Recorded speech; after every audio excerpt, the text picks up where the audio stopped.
This is a short video on the two dominant themes in American foreign policy between 1970 and 1945. Obviously, this is the context to Roosevelt's presidency. This is a president that actually is confronted with the rise of dictatorships in Europe and the rise of militarism in Asia under the Japanese. It's the president who ultimately has to deal with World War II. It's the president that has to deal with December 7th, 1941's Pearl Harbor attack on the Pacific Fleet. So, two trends that we want to get our head around so we can drill down into these in greater detail further into the unit. The United States has a tradition of isolationism, and the United States has a tradition of a counterpoint to that called interventionism. So let's break this down a little bit. Firstly, let's deal with isolationism. Isolationism in the time we're looking at, between 1970 and 1945, was the dominant strand, I think, in foreign affairs approach for American politicians. Anyone thinking about America's role in the world was probably an isolationist. Isolationism is not just something that occurred in foreign affairs and the way in which America saw its place in the world, whether or not it wanted to take up a leadership role in the world, but it also played a part in America's economic policies. Broadly speaking, isolationism plays out in the early part of the period we're looking at, when President Wilson, a Democrat, is in charge. Isolationism plays out through the acts of a Republican Congress, who, one of their very obvious acts is they don't sign the Treaty of Versailles along with most powers that end the war with Germany at the end of World War I. The United States, even though it's involved in the peace conference, because that was the direction of President Wilson, it refuses to actually ratify the treaty. So the United States does not sign the Treaty of Versailles. We also see a rejection of Woodrow Wilson, President Wilson's famous 14 points. Now, these were a number of principles for organising the world after World War I. The Americans emerged from World War I as the dominant political power. They are the great surviving nation. They entered the war late. Large amounts of resources are brought to bear on the war at a time where other great powers are quite depleted. Russia has had a communist revolution. Germany is defeated. The British Empire is drained of resources. France is war-torn. The United States is really the last great power standing. It's the emerging power.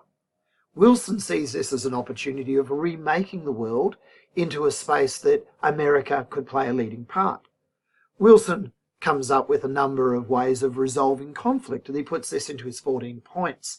One of their 14 points was to create a League of Nations, which the United States, and it's a precursor, by the way, to the United Nations, the US Congress refuses to allow the United States to become part of the League of Nations as part of it, reflecting this isolationism. So what we really are seeing in the time of the late teens, 1918, 1919, 1920, we're seeing Congress dominated by Republican Party congressmen and women, not too many women, and senators, rejecting Wilson's engagement with the world. Let's take this isolationism now to economic matters. The United States isolates itself in terms of trade as well. There are trade barriers built around the United States. If a foreign country wants to sell to the United States, they have to pay extraordinarily high taxes, which artificially inflate the price of the products they want to sell to Americans. These taxes are called tariffs. The effect of this is foreign countries have difficulty selling their products in the United States, and the American public has isolated itself. Americans buy American made. Foreign products don't come in. They've protected their economy from external competition. So the United States is withdrawing into itself in terms of global leadership.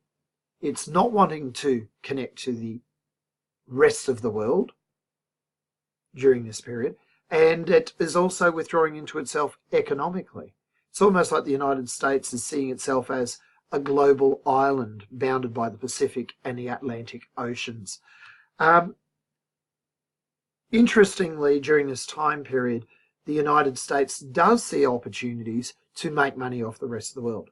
So the Americans do engage in fairly aggressive loans to foreign countries.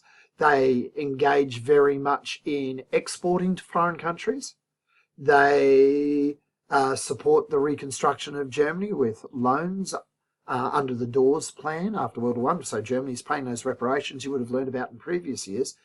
And it's the Americans who are bankrolling the repayments of those, and therefore they make money out of it. So while the Americans are isolating themselves from outside influence coming into the United States, outside trade coming into the United States, they're not opposed to making money from the outside world.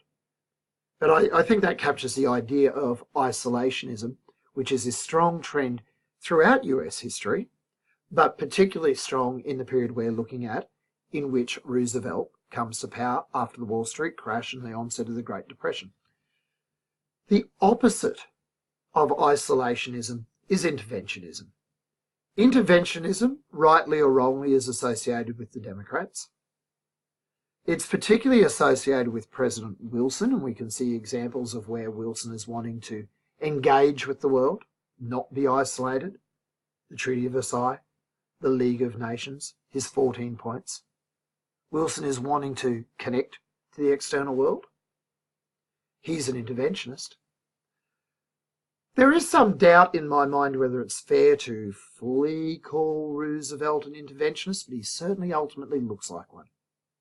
When war comes to America in 1941, December 1941, the bombing of Pearl Harbor, I think there's no doubt that Roosevelt has to intervene in the external world. American power is projected outwards. I think the opportunity or the situation where America could be isolated or an isolationist country is gone in December 1941.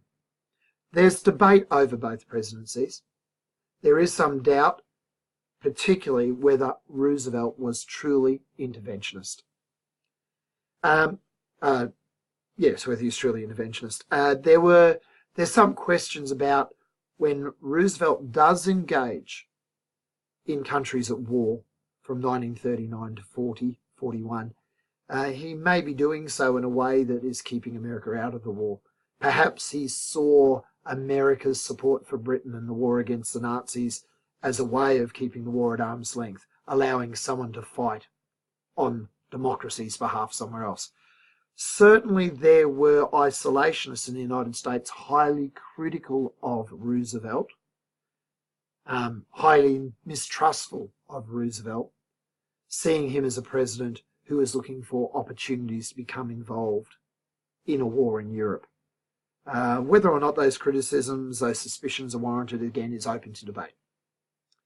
Certainly what is clear is Congress did constrain Roosevelt when he did attempt to support Britain in the first couple of years of World War II. Certainly we can say there was a gradual incremental increase in interventionist type actions under the Roosevelt era. We can think about whether or not he's an interventionist, and that's something you can look at when you're looking at documents. As the war became increasingly a threat to US interests, there is increasing support for interventionism in the United States.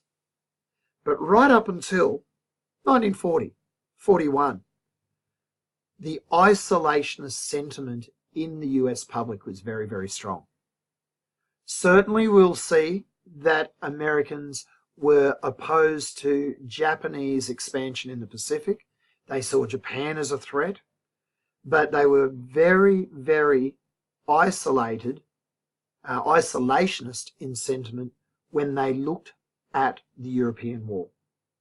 There was a strong desire for the United States to be neutral in any war in Europe.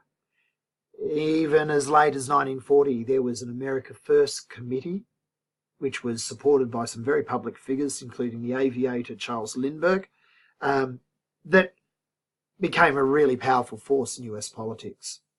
There are a couple of a couple of cartoons by Dr. Seuss in which he's highly critical of Charles Lindbergh and the American First Committee that existed in 1940.